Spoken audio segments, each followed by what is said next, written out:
I would love to make a Superman movie. Absolutely, I would love to draw from all of my favorite comic books and make an original story there, which is based in the essences of those characters, and have that joyful, hopeful, powerful figure who Superman is, which and not just like the chocolate box sort of saving kittens and stuff. A little bit of that, absolutely, but also the badass version of Superman, Superman who you see his raw power, not necessarily unleashed in a negative way, but you see it in the protection of other people. And that's the kind of stuff I would love to do it. Yes, I could wax lyrical. I will calm down. Yo Minasan, c'est NCK pour la Ligue des Nakama. Alors, encore un numéro pour ma rubrique sur Superman. Vous avez l'habitude maintenant, donc je n'ai plus à présenter cette rubrique.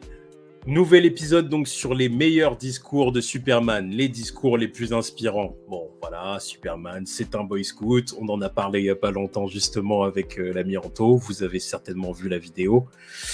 Donc, en tant que boy scout, en tant que leader, il a souvent comme ça des phases inspirantes qui balancent à la population, à ses amis, à ses alliés, à ses ennemis aussi. Donc, ça me fait plaisir de revenir sur certains discours justement que j'ai pu retenir et que j'ai trouvé vraiment les plus cool.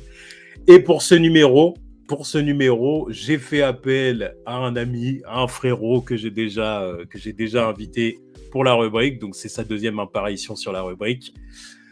Deviant Prod. Hello.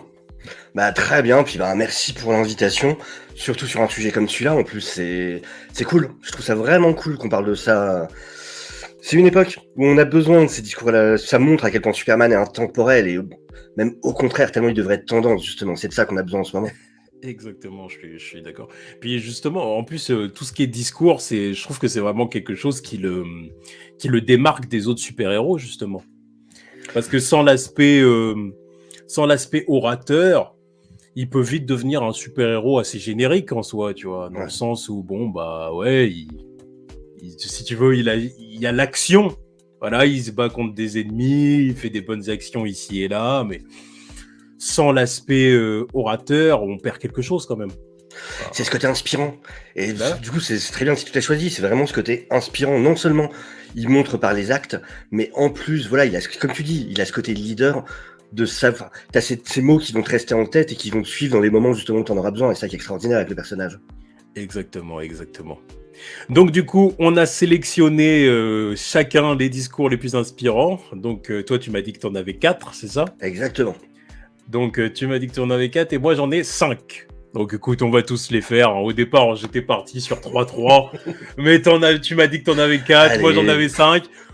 Allez, c'est bon. Il mérite au moins ça, c'est Superman, bordel. Voilà. C'est quand même pas Joel Clodo, quoi.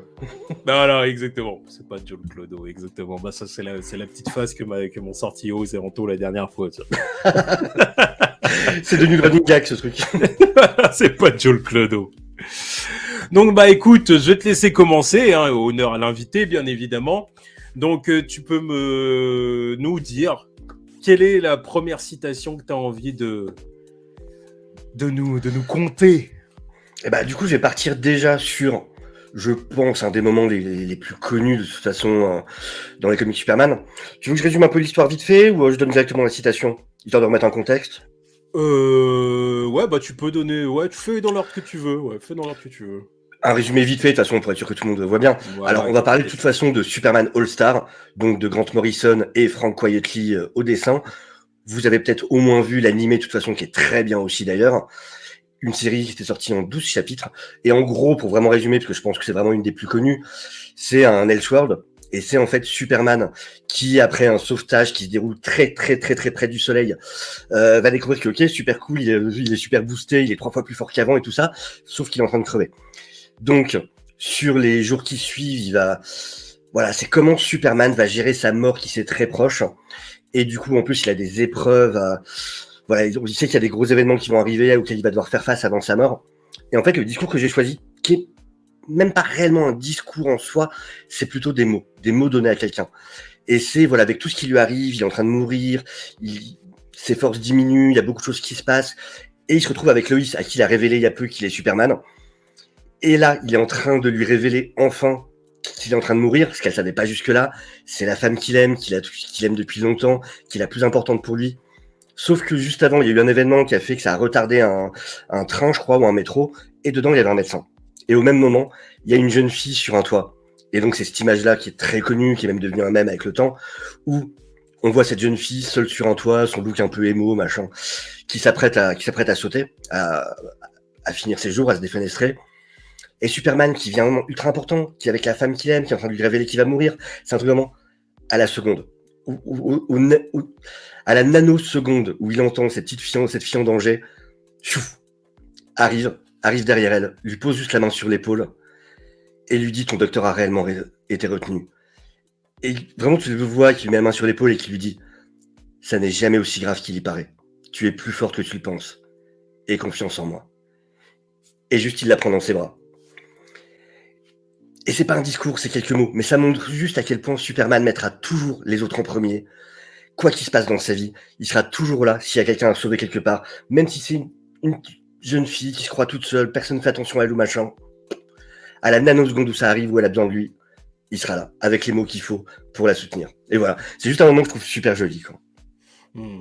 Bah, évidemment, voilà, bon, bah, déjà, comme tu as dit, tu as cité une histoire très connue de Superman, hein, très connue de Superman, et puis ça, c'est un moment, c'est une scène, c'est une page on peut la trouver partout sur Internet, ça a tellement été repris, Bien tous les sûr. fans de Superman en parlent à chaque fois qu'ils font une vidéo, voilà, mais comme tu l'as dit, c'est un incontournable. Puis comme je te disais, en plus, j'avais eu la chance, voilà, il y a eu un stream il y a pas longtemps où justement il y avait l'auteur actuel d'Action Comics, Philip Kennedy Johnson. J'en ai profité pour lui poser la question, justement, vu que je savais qu'on enregistrait de lui, c'était quoi son speech préféré. Et même lui m'a sorti celui-là. Je me suis dit non, je peux pas passer à côté, même s'il est très connu. On peut pas faire cette rubrique sans en parler un moment. Eh bah écoute, je valide, t'as eu raison. Et d'ailleurs, tu parles de Philip Kennedy Johnson, bah justement, moi, je vais citer une histoire à laquelle il a participé. Donc c'est dans Superman Action Comics numéro 1036, donc sorti en 2016. Donc c'est une histoire dans laquelle Superman et plusieurs de ses acolytes vont en direction de la planète Warworld, donc le monde de Mongul, la planète de Mongul. Et une fois sur place, Superman se rend compte, bien évidemment, que Mongul est un esclavagiste des plus tenaces, qui essaie même plus ou moins de la tirer dans un piège, voilà, en ayant crucifié, clairement, hein, il a crucifié. Tout un chemin. C'est hardcore. Là, il a crucifié plein d'esclaves, voilà, plein de combattants, d'esclaves et tout, qu'il a crucifié, comme tu dis, tout le long d'un chemin pour attirer Superman, qui est complètement choqué quand il voit ça. Et une fois qu'il arrive sur place, il fait un discours, justement, à la population. Parce qu'en fait, il a conscience qu'il est un étranger. Il était sur certaines planètes, il n'a pas le même statut, évidemment, qu'il a sur Terre. Sur Terre, il est le plus grand héros de la planète, il est Superman, adulé par les humains et tout ça. Mais une fois qu'il arrive dans un autre monde, sur une autre planète, il perd ce statut en quelque sorte et il redevient tout simplement un étranger. Et du coup, il leur a cité un discours que j'ai vraiment trouvé magnifique. J'ai dit voilà, et bien évidemment, j'y viens. Donc il leur dit, peu importe ce que Mongul vous a dit, nous ne sommes pas vos ennemis. Nous n'avons qu'un seul ennemi ici et c'est aussi votre ennemi. On vous a appris que vos chaînes signifient force, fierté, honneur. Ceci est un mensonge. Oui, parce que ils sont plus ou moins conditionnés au fait que voilà, il faut être des guerriers, machin et compagnie. Vos chaînes signifient esclavage et Mongul est votre esclavagiste. Nous sommes ici pour briser son emprise sur vous. Ramenez chez eux ceux qui ont été emmenés de force et trouver de nouveaux foyers pour ceux qui ne les ont jamais connus. Je sais que je suis un étranger pour vous et que rien de ce que je ne dirai pourra annuler une vie de mensonges, d'abus et de souffrance. Mais lorsque votre esclavagiste sera celui qui est enchaîné, je vous demande seulement de nous laisser vous aider, alors que vous construisez les nouvelles vies que vous avez choisi de vivre. J'ai dit, voilà. Qui avait vraiment, en plus, avec l'image, il le dit en volant, avec l'assemblée, comme ça, la population derrière lui, devant lui, parce que il est au centre d'une arène. Il arrive comme ça, du ciel, avec ses acolytes qui sont au sol et tout. C'est nickel, j'ai dit, bon, ça c'est un discours à la Superman. Et puis, en plus de ça, j'ai vu un commentaire de Philip Kennedy Johnson, justement, qui disait pourquoi il avait voulu proposer une histoire comme celle-ci. Je sais. Tu l'as vu? Parce qu'il est militaire, il a vraiment été confronté à des histoires de trafic humain. Et justement, sur la difficulté qu'avaient ces victimes ensuite à se libérer justement de leur... et même des fois, où ils se sentaient redevables quelque part de leurs oppresseurs. Et il s'est servi ça, c'est incroyable. Et comme tu dis, cette histoire de chaîne, où à chaque combat, tu gagnes de la longueur de chaîne. Et du coup, ils le voient pour eux comme quelque chose qu'ils doivent garder, alors que ça les rend prisonniers. Enfin, c'est incroyable. Voilà, c'est exactement ça. Il est là, Et le tome 1. là, c'est exactement, voilà. Et il a dit autre chose aussi, Philip Kennedy Johnson, il a dit que, en fait, cette histoire-là, ça permettait à Superman de revenir à l'essence de ce qu'était le personnage à l'époque de la Golden Age, c'est-à-dire le héros du peuple, le héros libérateur. Voilà, et ça, c'est quelque chose qui est beaucoup plus important à ses yeux que l'aspect alien qui se bat contre d'autres aliens, quoi. Même si en l'occurrence c'est ce qu'il fait aussi, hein, parce qu'il. Puis alors Mongul, le fils Mongul, parce que du coup c'est le fils que Mongul, c'est un titre. Mongul. Et là c'est le fils, et ce qu'il en a fait, c'est wow. Ok, d'accord. Par contre, il fait du sale, là. Et en plus, du coup, sur le tome 1 sorti en France sur An Infinite, c'est Daniel Sampere qui est déjà incroyable au dessin, mais par la suite, il y a son dessinateur de Last God qui le rejoint. Et ça devient un truc de l'épique à la Conan, mais c'est juste incroyable. Enfin, magnifique, j'adore ça. Ouais, vraiment une très bonne histoire. Tout de suite, j'ai été pris dedans quand j'ai vu ça, j'ai dit, voilà, c'est magnifique. C'est exactement le genre d'histoire qu'il faudrait proposer avec Mongul au cinéma, quoi. Complètement. Bah écoute, à toi, je te laisse nous citer ta deuxième... c'est parti. On va aller... Alors... Celui-là est peut-être un peu moins connu, même si quand même, sachant que c'est une team de rêve au niveau créatif. Et d'ailleurs, c'est une équipe, un des deux, en tout cas, on va en reparler bientôt. C'est Alex Ross et Paul Dini. Et du coup, c'est Superman Peace on Earth, qui est du coup un peu moins connu que d'autres de ses ouvrages, mais qui a un préparé incroyable et magnifique. Chaque page, c'est juste splendide. Et donc, en gros, l'histoire de ce bouquin, elle est assez facile à résumer. En plus, je trouve... J'avais envie de prendre ce bouquin parce que souvent il y a ces critiques, on a l'impression que enfin ça y est maintenant on a des héros qui s'intéressent aux problèmes sociaux, machin. C'est pas nouveau les gars, c'est pas nouveau, ça se fait depuis longtemps. Voilà. Tu sais justement dans la vidéo d'Anto j'en ai parlé l'autre fois de Paix sur Terre. Putain, je l'ai raté celle-là, je l'ai pas encore vu justement. Voilà, c'est pour ça que j'en ai parlé, j'ai expliqué, j'ai dit exactement ce que tu viens de dire là, quoi. Et du coup en résumé, c'est ça, c'est Superman qui voit les gens mourir de faim, qui voit ces gens dans la misère où ils sont et qui décide d'agir à grande échelle, de faire ce qu'il faut pour essayer d'aider tout le monde du mieux qu'il peut. Et donc, il va récupérer de la nourriture, tout ce qu'il peut, pour ensuite le ramener dans les différents pays et à plein d'endroits. Et en même temps, c'est une histoire du coup qui va montrer tous les problèmes, à quel point c'est pas facile de vouloir agir à ce stade-là. Il va être confronté à des dictateurs qui du coup veulent pas le laisser faire. Alors même s'il agit sur le moment, comment ça va se passer le lendemain? Il sera plus là pour défendre ces gens. S'il fait violence aux militaires et que le lendemain il est plus là, il va y avoir vengeance et ainsi de suite. Et du coup, c'est vraiment toute cette question de comment faire pour agir à grande échelle. Et on arrive à la fin où justement là, il y a ce discours de le bien-être de la Terre et de ses habitants sera toujours ma première priorité. Mais s'il y a une solution au problème de la faim, ça doit en être une qui vient de la compassion de l'homme à l'égard de son prochain. Il y a un vieux dicton, donne à un homme un poisson et il pourra se nourrir une journée. Apprends-lui à pêcher et il pourra se nourrir à vie. Ce simple message demande à l'humanité d'abreuver de connaissances, de tendre la main à ceux qui en ont besoin et d'inspirer les autres d'en faire de même. C'est la plus grande nécessité dans la vie et son plus beau cadeau. Je demande à tous de partager ce qu'ils ont avec ceux qui en ont besoin, de partager leurs connaissances, leur temps, leur générosité, spécialement avec les jeunes, parce que c'est en eux que repose notre futur. Et l'image, la page d'après, on a le miroir de la première page où c'était lui avec son père quand il mettait le grain dans les champs, où il disait que chaque grain devait avoir son espace pour pousser. Et la dernière image, ce que son père lui a appris, c'est lui avec des bus scolaires derrière, qui l'apprend à des enfants. Et il y a le même dernier panel, juste en reverse, avec son bras, avec les graines, avec le fait de leur donner la place de pousser. Magnifique, magique. Voilà. Paix sur Terre qui est juste derrière moi. C'est magnifique, Puis encore une fois, ça fait la part belle. Je trouve que c'est un tel hommage à Jonathan Kent. Tu vois ce Ouais, qu'il veut dire et ça, c'est complètement. vraiment c'est ce que j'adore, hein, c'est ma vision de Superman, hein, c'est les Kent qui lui ont tout donné, tu vois. C'est les Kent qui lui ont Mm. tout donné, qui lui ont tout appris, qui ont fait de lui ce qu'il est. Ses pouvoirs lui viennent, comme disait la série Smallville, c'est ça qu'il disait. Hein. Tes pouvoirs te viennent de Krypton, mais ce que tu es te vient des Kent, te vient de Smallville. Complètement. Et c'est vraiment ça, quoi. C'est tout ce que lui ont donné les Kent, eh ben, il essaye de partager ça avec le reste du monde, en fin de compte. Quoi. Il se sent tellement redevable de ce que lui a donné la Terre qu'il essaye de créer une sorte de full circle, quoi, en fin de compte. Quoi. C'est ce que la Terre m'a donné, bah, je vais lui rendre.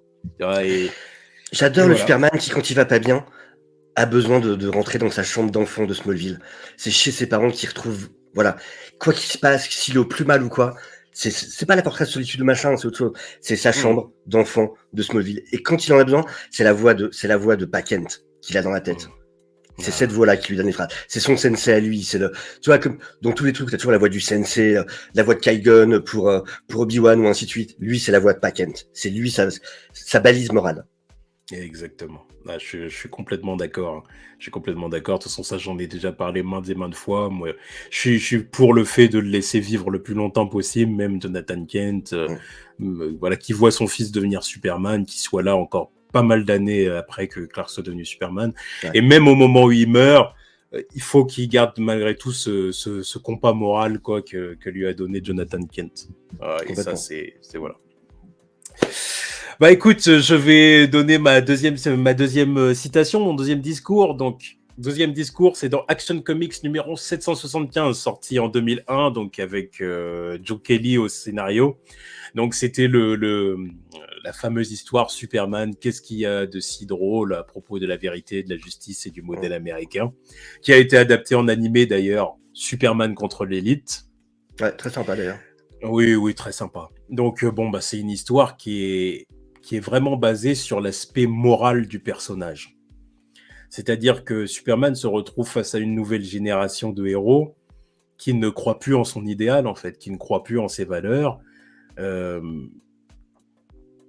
Manchester Black, donc, qui est le leader de cette nouvelle génération, il part du principe que le statu quo qu'essaye de maintenir Superman est daté et que maintenant, il faut que les héros se permettent tout simplement d'être plus violents et de rentrer dans le vif du sujet, quoi, en gros, contrairement à ce que lui prône depuis des années. Et du coup, après une série d'événements dans lesquels l'élite affronte Superman et tout ça, Superman décide de faire peur à l'élite et de faire peur à Manchester Black. Il dit en fait, toi, ce que tu prônes, en fait, c'est une vision un peu tyrannique. C'est-à-dire que tous les gens qui font du mal, tu décides de les tyranniser et de les tuer. Bah, en fait, moi, qui suis plus fort que toi, qui suis plus fort que vous, je suis plus fort que vous, bah, je vais vous montrer ce que c'est, en fait. Moi, je suis pas d'accord avec vous, donc je vais vous tomber dessus de la même façon. Et donc, du coup, là, il les traumatise, hein, clairement. Voilà, il se montre plus ou moins imbattable. Bon, il en prend quand même plein la gueule aussi. Hein.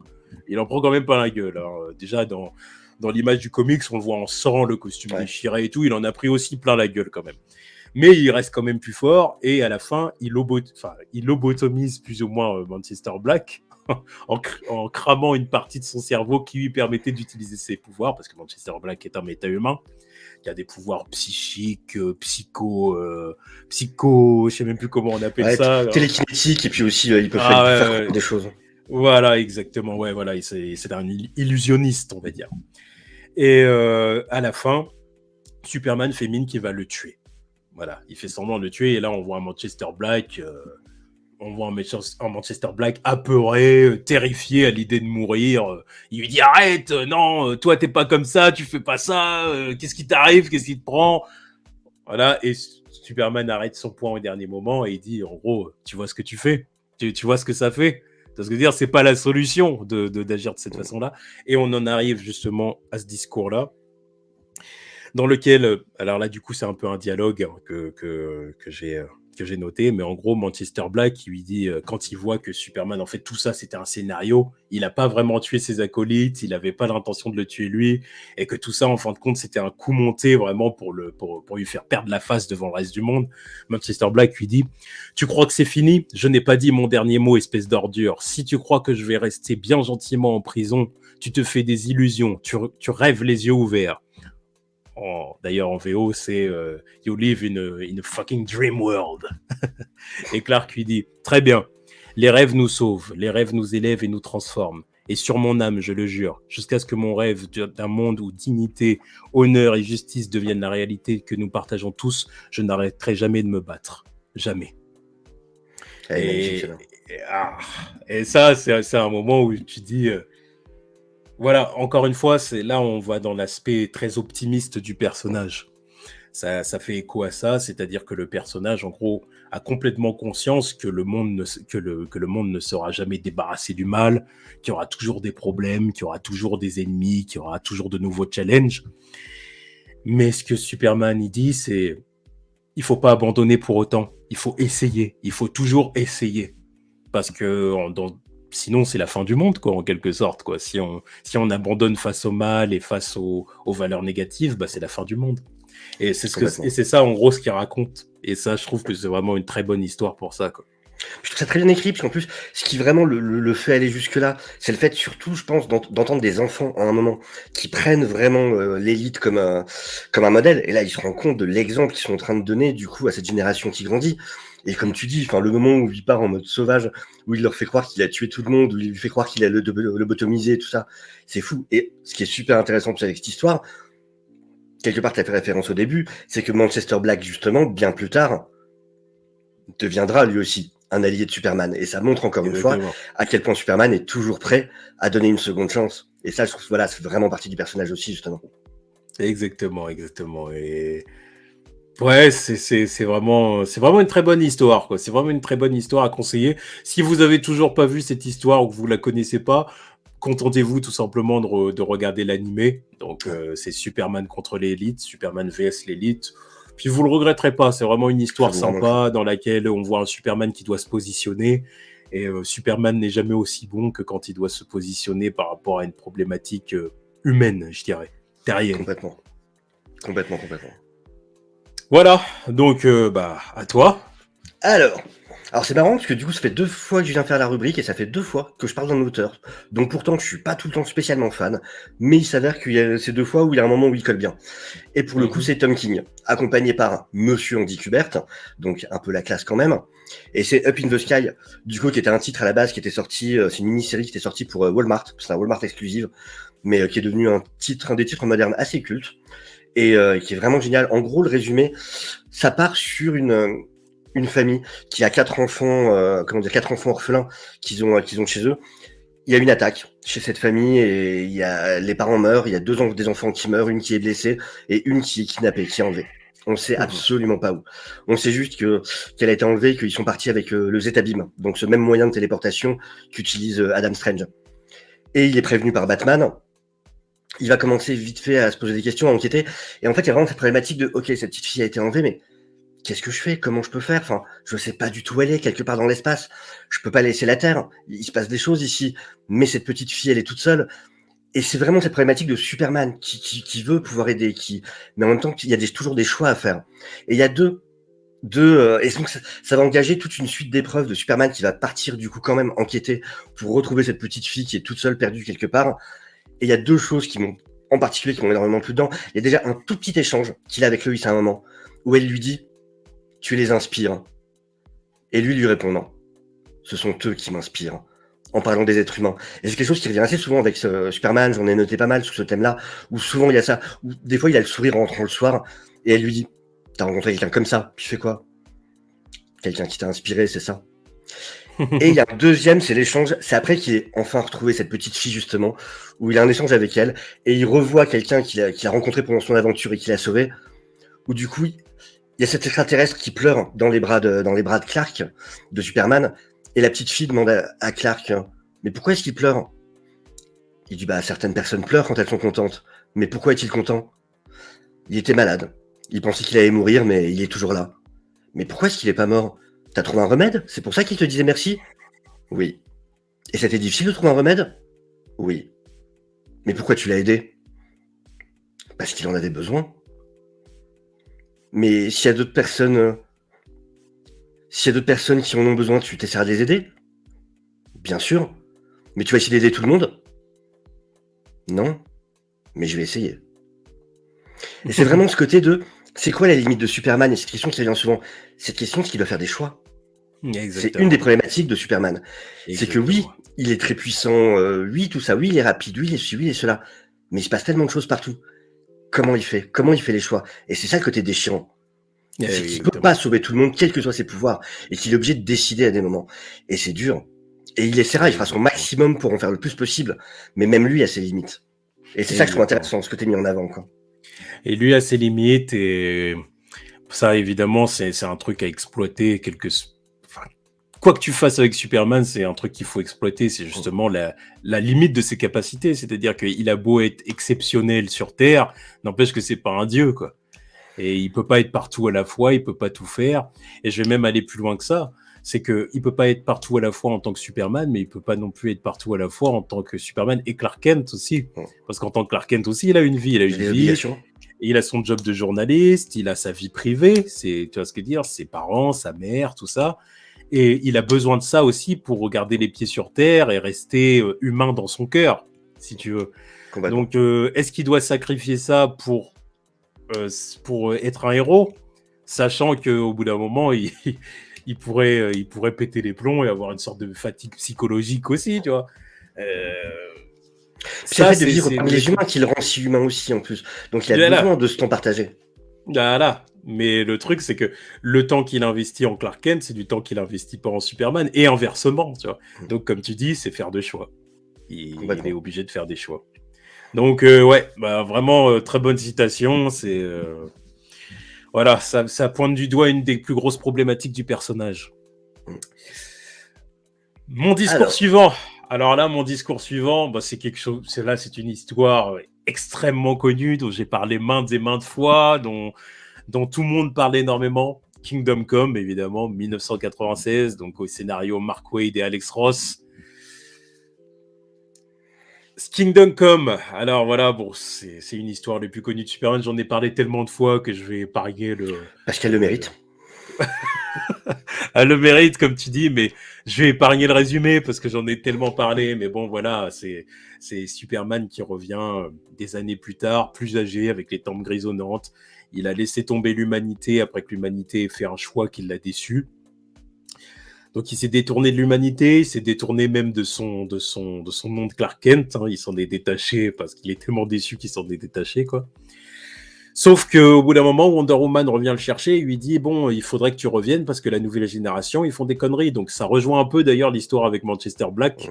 C'est pour ça d'ailleurs que je trouve que ce serait pas mal d'essayer de combiner les deux, en fin de compte, au cinéma. Ce serait pas mal, un jour. Et quand Superman revient, évidemment, son retour est marqué. Et à un moment donné, il va dans une discothèque, dans une boîte de nuit, dans un bar, voilà, réservé aux méta-humains. Donc, il n'y a que des méta-humains là-dedans. Sauf que les gars, c'est la débauche, quoi. C'est gars et filles, hein, c'est la débauche, c'est on boit, il y a du sexe et compagnie, il y a la musique forte, et l'alcool, la drogue et compagnie. Il arrive là-dedans. Il arrive, boum! Et les gens le regardent, tout le monde, c'est le grand bleu, the big blue, machin et tout. Qu'est-ce qu'il fait là? Et là, il commence à leur faire la morale. La partie est finie, quoi. La fête est terminée, on arrête. Et il leur fait un discours. Je suis ici parce que le monde va mal. Nous avons beaucoup à faire et peu de temps pour le faire. Je veux que vous rejoigniez la Ligue sur la base du volontariat. Avant de le faire, vous devez savoir que nous avons des règles. Une façon d'agir, loin de celle-ci. Ceux d'entre vous qui s'engagent avec nous, volontairement, devront être aussi responsables qu'ils sont puissants. On attendra de vous que vous vous comportiez mieux. Ceux qui ne s'engagent pas, on s'en occupera. Notre travail est ingrat, mais nous faisons ce qui doit être fait. Pour l'heure, nous sommes le seul espoir de l'humanité. Soyez des héros. Et il s'en va. Et là, dans la boîte de nuit, c'est genre silence radio, puis ils commencent à parler entre eux. Ils sont choqués. Ils disent, mais il y a certains héros qui disent, mais j'ai l'impression qu'en gros, qu'on m'appelle pour être le 13e apôtre. Voilà, une petite référence biblique, hein, forcément. Et du coup, bah forcément, il y a plein de méta-humains qui sont séduits, quoi, et qui ont presque envie de le suivre, quoi. C'est le plus grand des héros. le vieux avec cette âme grisonnante qui vient vers eux et qui dit rejoignez la Ligue. Et du coup, ils se sentent flattés, ils ont envie d'aller vers lui, quoi, en fin de compte. Et c'est là qu'on voit tout l'aspect inspirant que peut avoir le héros, même souvent sur les méta-humains, d'ailleurs. Parce que ça, on oublie souvent de le dire, parce qu'encore une fois, au cinéma, c'est quelque chose qui est jamais exploité, mais c'est que le personnage est très inspirant pour les humains, pour le citoyen lambda, hein, il fait des discours, des conférences de presse, ceci, cela, et il se montre exigeant vis-à-vis des humains, mais il se montre encore plus exigeant vis-à-vis des méta-humains. Parce que les méta-humains, ils ont des pouvoirs qui peuvent être dangereux, pour certains, et du coup, il est encore plus exigeant avec eux, et il leur fait souvent comme ça des discours pour essayer de les ramener vers lui, ce qu'il a fait d'ailleurs avec Manchester Black et l'Élite, hein. Et c'est quelque chose qu'on voit très souvent, quoi. C'est quelque chose qu'on voit très souvent et que j'apprécie, quoi. Parce qu'encore une fois, c'est là qu'il est le meilleur. Mais complètement. Mais pour te dire, même Bendis, dont je déteste le run sur Justice League, c'est un des rares trucs qu'il a fait de bien, où il y a un échange comme ça, un moment où il y a un débat justement, et je crois que c'est Green Arrow à ce moment-là, qui lui-même, au bout d'un moment où il débat avec Superman, dit « Non, mais en fait, je me sens pas bien. Je peux pas... Quand dans un débat, t'es du côté opposé à celui de Superman, tu sais que t'as tort de toute façon de base. Donc non, en fait, je veux pas continuer. C'est vraiment ça. Et cette scène dont tu parles, c'est le daron. C'est le daron qui arrive, les mômes étaient en boîte, et le daron l'a appris, il débarque. Puis cette classe, en plus voilà, par Alex Ross, donc comme tu dis, les tentes grisonnantes, machin, mais en plus dessiné par Alex Ross, quoi, ce Superman là. Donc vraiment voilà, quoi. Le mec là, il est plus jeune. Là, il est plus jeune. Mais du coup, en plus, la version daron tente grisonnante, ah bah évidemment, tu la fermes et t'écoutes, c'est tout. tu dis oui. Même si t'as pas écouté le discours, tu dis oui, par réflexe. Oui, monsieur. Mais t'as raison, t'as vachement raison sur le côté effectivement ultra inspirant. Parce qu'en plus, il y a toujours, même d'un point de vue méta, il y a le côté c'est le papa. Oui. Dans la création des super-héros. Et en plus, dans l'univers d'ici, c'est le modèle. Clairement. Donc il y a vraiment ces deux côtés en plus qui jouent. Donc ouais, c'est très très bon exemple. Très très bon exemple. Et bien sûr, et tu vois, c'est pour ça que je pense que c'est très important, je pense, de commencer une saga Superman et des films Superman avec des méta-humains. C'est parce que je pense que les méta-humains, ils sont plus humbles. Enfin, plus humbles. Comment je peux dire ça? C'est un départ plus modeste. Parce que les méta-humains, ils amènent des problématiques humaines, justement, parce qu'ils sont humains de base. C'est des terriens, ils sont humains, mais ils ont obtenu des pouvoirs ou des capacités extraordinaires d'une façon ou d'une autre, quoi. Voilà, et je pense que faire commencer Superman face à des ennemis comme ça, et face à des ennemis ou anti-héros comme ça, c'est plus humble, ça commence plus doucement, et c'est peut-être comme ça aussi que tu peux...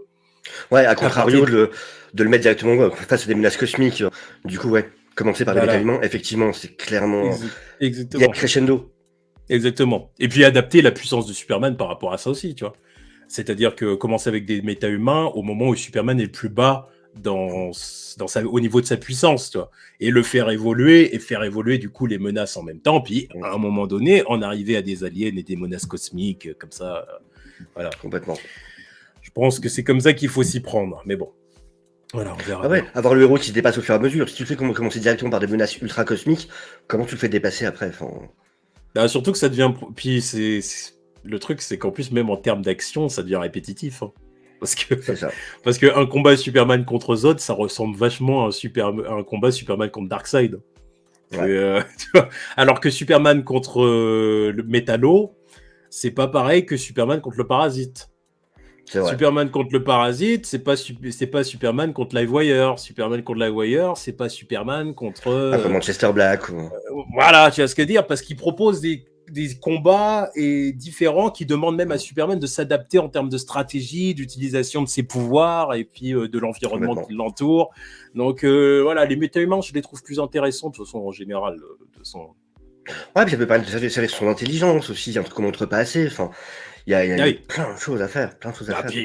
Puis voilà, puis les méta-humains, tu peux leur trouver en plus des motivations et des objectifs variés, quoi. En général, les extraterrestres, c'est je veux détruire votre planète. Donc bon, voilà, quoi, c'est le souci.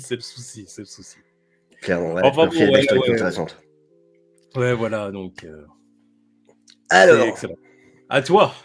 du coup, la suite. Un numéro très spécial qui était le Action Comics numéro 1000, qui du coup, bien évidemment, était un numéro spécial qu'ils ont sorti, qui faisait 80 pages avec sous forme d'anthologie, avec différents Mhm. auteurs qui revenaient écrire des histoires sur Superman. Et il y en aurait eu pas mal à prendre. Du coup, j'ai choisi la première, et j'ai même un peu triché. Où du coup, dans cette première histoire, en gros, on commence sur Superman dans l'espace, qui fait face à une invasion extraterrestre. Sauf que on comprend très vite qu'il doit se rendre quelque part. C'est Loïs qui lui parle par son oreillette. Et en fait, c'est le jour où il y a une célébration justement en l'honneur de Superman à Metropolis. Et on veut qu'il soit présent forcément. Et du coup, il y va. Et bon, pendant toute l'histoire, donc il y a cette célébration. Et Superman a des doutes. Et non, il pense sentir un truc, mais en fait non, et ainsi de suite. On comprendra à la fin qu'en fait, tous les super-héros se sont alliés parce que c'était un jour important, c'était une célébration de Superman. Et ça revient à ce que tu disais, où ils sont tous fans de lui eux-mêmes. Et du coup, ils ont tous fait face aux menaces pour lui, pour qu'il soit tranquille à ce moment-là. Et Martian Manhunter, justement, contrôlait son esprit pour que lui ne voit pas les menaces, pour qu'il reste justement à cette fête. Et dans cette célébration, il y a des discours. Des discours d'agents de police à qui il a sauvé la vie, des discours de pompiers, de différentes personnes. Et entre autres, celui que j'ai choisi, que je trouvais super intéressant et qui montre justement un autre côté de Superman, c'est un ancien criminel. Un ancien criminel qui monte faire un discours, et même son fils John qui est là, c'est l'époque où il y a John qui est présent, et John qui dit mais pourquoi il faut monter un criminel sur scène? Et Clark qui lui dit, Clark qui est là du coup en tant que Clark Kent, il dit attends écoute.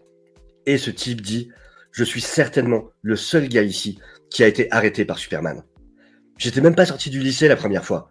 Puis, quelques années plus tard, il m'a surpris à entrer par effraction dans Starlapse. La troisième fois qu'il m'a eu, j'étais encore monté d'un cran. Puis là, on voit John qui dit « Mais pourquoi il laisse parler ?» Comprenez. Des types comme le Toyman ou le Prankster, ils ont toujours besoin de types comme moi. Ils ont besoin d'idiots pour causer des problèmes avec le S, Superman. Ce qui se déroulait jamais très bien. Et à chaque fois que Superman m'attrapait, il m'écoutait. Essayait de communiquer. Essayait de me faire comprendre et de me faire apprendre de mes erreurs. Il voulait pas continuer à m'attraper. Lui, ce qu'il voulait, c'était m'aider. La dernière fois où il m'a chopé, j'étais dedans jusqu'au cou. Je faisais de la contrebande de plutonium pour Skull et j'ai failli mourir. Superman avait conscience du cycle de pauvreté et de violence dans lequel j'étais coincé. Alors il a placé un mot pour moi. Et en sortant de cellule, du coup j'ai pu trouver un job correct. Grâce à lui, à sa patience. J'ai finalement pu remettre ma vie sur la bonne voie. Je voudrais le voir encore une fois pour lui dire merci. Et là on voit Clark qui dit à John, c'est pour ça qu'ils l'ont laissé parler John. Pour nous rappeler que les individus peuvent toujours devenir meilleurs et qu'on doit toujours garder espoir. Et non seulement il y a ce discours, et il y a en plus le fait que Clark s'en serve pour donner cette leçon à son fils, à lui, Bien sûr. en même temps. Et il y a ces deux côtés en même temps qui font que... Exactement. C'est la formation de John Kent, quoi. Encore une fois, oui, bon, comme tu as dit, tu as un peu triché, mais ça en valait la peine parce que c'est bien aussi de montrer justement le point de vue des humains. Le point de vue des humains, ça aussi, c'est très important, évidemment, à traiter. C'est qu'est-ce que les humains pensent de lui, qu'est-ce que l'humain, même moyen, du quotidien, pense de lui, quoi. Complètement. Le citoyen qui est dans la rue, qu'est-ce qu'il pense de Superman, quoi. C'est super important. Surtout la population de Métropolis, étant donné qu'il est censé devenir le champion de la ville, voilà, le fils prodigue. Je pense que c'est important de montrer ce que la ville pense de lui, quoi. Et il y a ce côté-là. Et en plus, ça rejoint un peu. J'aurais pu trouver le même discours, ça existe pour Batman, mais ça montre en plus, des fois, quand on entend des gens qui disent oui, ce qu'ils font, c'est taper sur des types, machin. Mais non, ils ont surtout envie aussi de les aider. Tous les criminels qui sont en face d'eux, s'il y avait la moindre chance, la moindre occasion de juste pouvoir les aider à devenir meilleurs et de plus avoir les arrêter, c'est les premiers qui le font et qui l'ont souvent fait. Et Batman l'a fait aussi de son côté. Et Superman, bien évidemment, le fait le plus possible. Et ça montre que voilà, chaque fois qu'il y aura une possibilité de rédemption, quitte à la créer, cette possibilité de rédemption, c'est tout ce qu'ils demandent. Eux, ils veulent revoir ce criminel et voir avoir une belle vie et être heureux pour lui. Et je trouve ça bien de rappeler que c'est ça. C'est pas juste des gens qui vont combattre, c'est des gens qui veulent aider à la base. Je suis d'accord. Oh, beau discours de ce criminel. Alors, moi, ensuite, j'ai sélectionné Justice League numéro 4, sorti en 97 avec à l'écriture Grant Morrison, le fameux. Monsieur. C'est ça. Alors, c'est une histoire de Justice League dans laquelle dans laquelle ont participé les Martiens blancs. Donc les Martiens blancs qui étaient arrivés sur Terre, pour X raisons. Et Superman a une discussion avec le reste de la Justice League. Alors là, en l'occurrence, surtout Wonder Woman et Flash. En fait, Wonder Woman se pose des questions par rapport à leur action, par rapport à l'action des héros, par rapport à l'action de la Ligue. Et du coup, elle commence en disant, est-ce qu'on en fait trop ou pas assez ? Quand est-ce que notre intervention devient domination ? Et Superman, il dit, je peux seulement te parler de ce en quoi je crois, Diana. L'humanité doit avoir l'opportunité d'atteindre sa propre destinée. On ne peut pas les y porter. Et Flash surenchérit en disant, mais c'est ce qu'elle est en train de dire. Quel est l'intérêt ? Pourquoi aurait-il besoin de nous, en fait ? Et Superman dit, pour les rattraper s'ils tombent. Cette phrase-là, elle est magnifique. Tu vois, c'est... Voilà, tu vois ce que je veux dire, ça, c'est vraiment le Superman que j'aime lire, que j'aime entendre, quoi. C'est... Voilà, encore une fois, c'est pas un interventionniste dans le sens où ça rejoint ce qu'on a dit tout à l'heure ce que tu as dit toi tout à l'heure pour Paix sur Terre, quand il dit au lieu d'apprendre à l'être humain, au lieu de donner le poisson à l'être humain, il vaut mieux lui apprendre à pêcher. Ouais. Plutôt, c'est un peu le même état d'esprit. C'est-à-dire, il dit, on peut pas porter les humains à la grandeur. Il faut qu'ils l'atteignent eux-mêmes. Il faut qu'on les accompagne plutôt qu'on les tire, qu'on les prenne par la main et qu'on les y porte, quoi. Et c'est pour ça que Wonder Woman et Flash, ils disent. Ouais, mais justement, c'est compliqué, quoi. À quel moment, en fait, on en fait trop ? À quel moment, on n'en fait pas assez ? Et est-ce qu'ils ont vraiment besoin de notre aide ? Et Superman, il dit, ils ont besoin de notre aide, mais au cas où ils tombent, en fait. Nous, on est le filet de sécurité, en quelque sorte. Il a tout compris. Non, mais c'est magnifique. Franchement, c'est vrai. Cette phrase, elle est incroyable. Juste cette citation, elle est incroyable. Ouais, c'est au top, c'est au top. C'est vraiment ce genre de discours qui me font complètement détester des histoires comme Injustice, quoi. mais tellement. Alors qu'il y a une espèce de modèle maintenant, alors que ça devrait pas. Ouais. Alors c'est ça en fait, c'est Injustice en tant qu'histoire pour un jeu vidéo, pour justifier des combats et tout. Bon, pourquoi pas. Mais à partir du moment où tu prends Injustice comme source d'inspiration pour créer des histoires ou pour établir une saga Superman, mais je dis non. Là, je dis non. C'est juste, t'as pas le droit de faire ça, quoi. C'est interdiction de faire un truc pareil, quoi. Mais ça, c'est que j'aime bien en plus Injustice. Mais quand tu commences à en faire une espèce de ce que devrait être l'image de Superman, jamais de la vie. Et là-dessus, c'est Geeko qui en parle souvent d'ailleurs. Captain Morpheus, là-dessus, je suis d'accord avec lui. De dire qu'à notre époque, on prend souvent les anti-héros, les machins, comme des personnages super cool, et qu'on considère un personnage comme Superman, comme daté, ça en dit long sur notre époque, et c'est triste sur notre époque. Alors qu'au contraire, ce personnage qui inspire, qui nous amène à être meilleurs, on a besoin de personnages comme ça, mais tellement, quoi. Et c'est pour ça que je pense que en tout cas, une saga Superman aurait vraiment besoin, mais vraiment besoin qu'à un moment donné, il y a un Manchester Black qui se pointe. Manchester Black, clairement. Ah oui, Manchester Black, il faut l'adapter au cinéma. Hein. Ouais. Tu vois ce que dire. Tel quel. Hein. C'est limite, il n'y a pas besoin de l'adapter plus que ça. Hein. Il est parfait comme il est. Ah oui. Portez-le à l'écran, faites-en le leader de la nouvelle génération, tu vois, faites une histoire Kingdom Come. Clairement, inspirez-vous de Kingdom Come et au lieu de faire Magog là qui était vraiment zéro, foutez Manchester Black et l'élite, quoi. Et là, ce sera vraiment un truc classe, un truc bien classe. Alors bon, ça c'est un truc, ça demande quand même de faire une saga Superman de plusieurs films et puis d'en arriver là, parce que tu peux pas faire ça d'entrée. Mais c'est vrai que d'amener la problématique là sur grand écran serait super intéressant, quoi. Ah bah oui. You live in a fucking dream world. Avec cette espèce de punk. Ah ouais, ce serait top. Bon, toi, du coup, t'en as plus, c'est ça? T'as fait tes 4. Donc, t'en as une plus.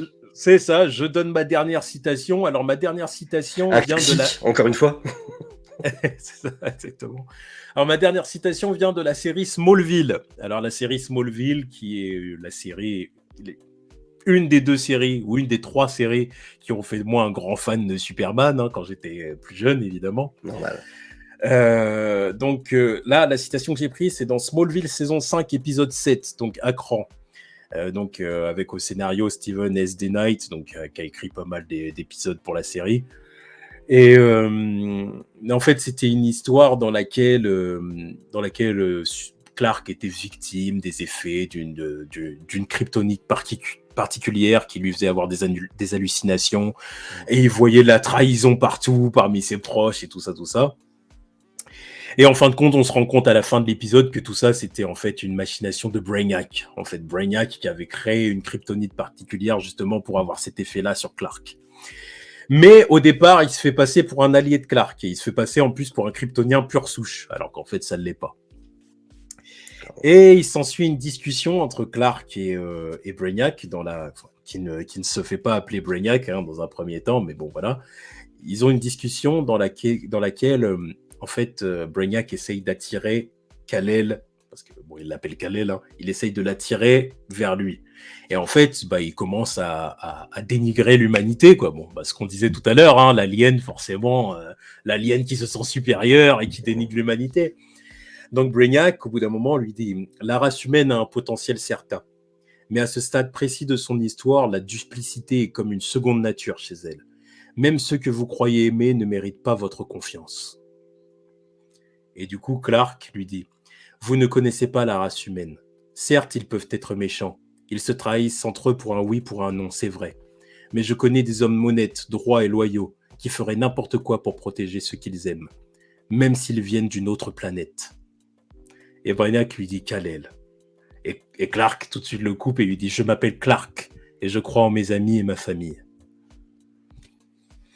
Et ça, c'est un moment... voilà, ça, okay, c'est un moment... Ça, c'est... Alors, il y a beaucoup de phases comme ça dans la série, pour être honnête, mais ça, c'est un moment où j'ai dit « Ok, là, c'est...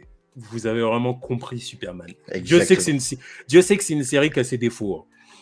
Parce que c'est une série CW, c'était une série c'était trop long, ça s'adressait avant tout aux ados. Donc il y a plein de trucs qui foutent un peu la merde. Mais c'est aussi une série qui a beaucoup de points forts, qui a beaucoup de points positifs, et que je conseille moi-même à des gens qui voudraient se lancer dans Superman et tout. En tout cas pour les premières saisons. Après, bon, ça se perd un peu. Mais pour les 4 ou 5 premières saisons, c'est vraiment une série qui propose des trucs intéressants. Et malgré le manque de moyens, malgré le concept, tu sens que derrière, il y a des gens qui vraiment kiffent le personnage. Et ça, je respecte. Exactement. Et ça, c'est un bon exemple, quoi. Quand j'ai entendu cette phase-là, j'ai dit, mais c'est exactement ça. C'est exactement ça. Même le moment, parce que, en plus, ce que j'aime bien, c'est que quand Brainiac se présente à lui, dans les premières interactions qu'ils ont, il l'appelle Kal-El. Direct. Mais Clark l'interrompt pas. À aucun moment, il lui dit « Je m'appelle Clark, ne m'appelez pas Kal-El. » Non, il le laisse l'appeler Kal-El. Mais dès le moment où il commence à dénigrer les humains, à dire « Ouais, les humains, de toute façon, ils sont comme ci, ils sont comme ça. » Là, il lui dit « Oh, doucement, calmez-vous. Vous dénigrez l'humanité, mais moi, je me considère comme un être humain, en fait. Je me sens plus proche des humains que je me considère de vous, qui dites être kryptonien et devenir de mon peuple. Bon, très bien. Mais moi, mon peuple aujourd'hui, c'est les humains. Et je m'appelle Clark. Donc, respectez les humains et ne dites pas n'importe quoi. Vous les connaissez pas. Vous parlez de quelque chose que vous ne connaissez pas. Voilà. Mais ça, il y a cette ambivalence avec Superman, et ça qui est super intéressant. Oui, il y a le côté, les héros chez DC, c'est ces espèces de dieux inatteignables, et c'est vrai, ce côté-là existe. Mais il y a aussi ce côté de Superman, c'est le plus humain des deux. Il est plus humain que certains humains. Et en plus, voilà, c'est le Middle West, enfin, c'est le Middle West, enfin, c'est vraiment cette campagne américaine, machin. Il vient de la Terre, il vient de la Terre et de la Terre, le globe, et de la Terre, voilà, de remuer la terre pour aller planter, pour aller faire pousser. Et c'est ça le personnage, et c'est vraiment cette ambivalence des deux. Et franchement, je trouve qu'ils ont vraiment fait leur devoir. Ça rappelle plein de choses des comics, même dans All Star par exemple, où t'as un moment, t'as un couple justement kryptonien qui apparaît, et de la même manière, ils ont une vision très hautaine de l'humanité, et lui justement est totalement contre ça. Donc, je trouve Smallville là-dessus, il faut vraiment leur reconnaître effectivement par rapport à d'autres séries. Là, il y a un vrai respect du matériau de base, très clairement, quoi. Exactement, je suis carrément d'accord. Tu vois, j'ai pris cette citation-là, mais j'en avais une autre en tête que je trouvais moins intéressante, donc je l'ai mise de côté. Mais c'était un épisode où ils introduisaient Bart Allen, le futur Impulse, Ouais. voilà. Et dans laquelle Bart Allen, à la fin, le trahit. C'est-à-dire en utilisant de la kryptonite, en fait, parce qu'en fait, c'est un petit voleur, Bart Allen, et du coup, pour empêcher Clark de l'empêcher de voler, faire ses transactions, patiti patata, il utilise la kryptonite pour pouvoir commettre son méfait et s'en aller, quoi. Alors forcément, il a la super vitesse, hein, c'est Impulse, c'est voilà. Et Clark, qui est au plus bas, hein, il est par terre, parce que bon, dans Smallville, la kryptonite, c'était un tue-mouche, hein, il est exposé 2 secondes, il est au sol, hein, j'ai horreur de ça, hein, dans les comics d'ailleurs, j'ai horreur quand ils font ça avec Ils la l'ont kryptonite. dessus complètement, ouais. Ah non, c'est insupportable, quoi, parce que tu te dis, mais si la kryptonite avec cet effet-là, que le Superman serait mort depuis longtemps, quoi. Et puis Metallo l'aurait tué depuis longtemps, tu vois. Mais bon, bref, dans Smallville, ça marchait comme ça, admettons. Et Clark est au plus bas, et il dit du coup à Bart, non, arrête, je sais que t'es capable du meilleur. Et Bart, il lui dit, non, tu sais que dalle sur moi. Et puis Clark, il dit, si, je l'ai vu ce matin, t'as sauvé mon père. Parce que plus tôt dans l'épisode, il avait sauvé Jonathan Kent.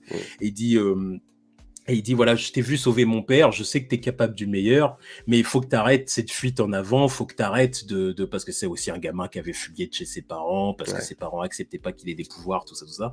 Et il dit, faut que t'arrêtes cette fuite en avant, mais je sais qu'en fin de compte, si tu fuis de cette façon-là, c'est parce que quelque part, toi et moi, on se ressemble, t'as peur d'être seul, t'as peur de finir ta vie tout seul.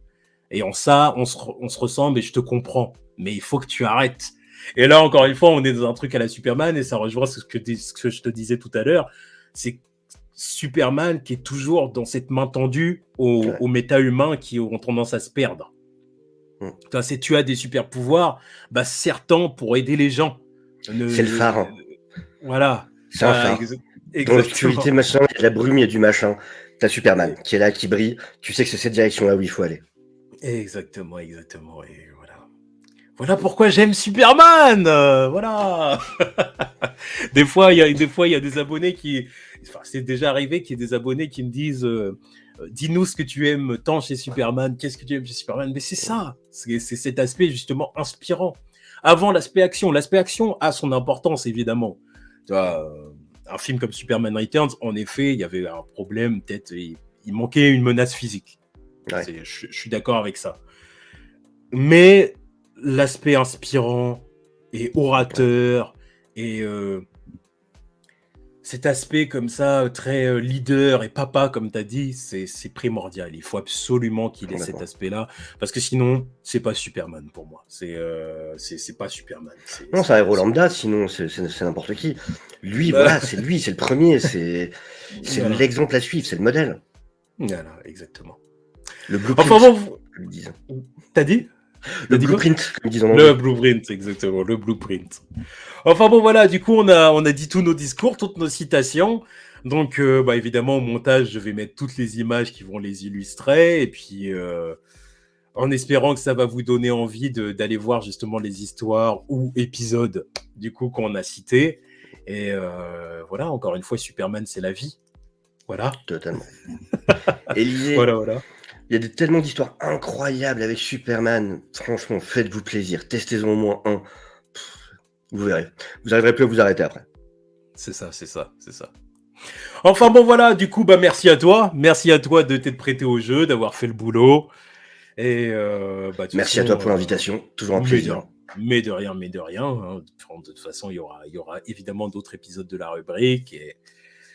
Et voilà. Bon, d'ailleurs, pour être honnête, je pense que là, de ma rubrique, j'ai couvert assez de terrain par rapport au personnage. Donc là, je commençais à me dire... qu'est-ce que je fais après?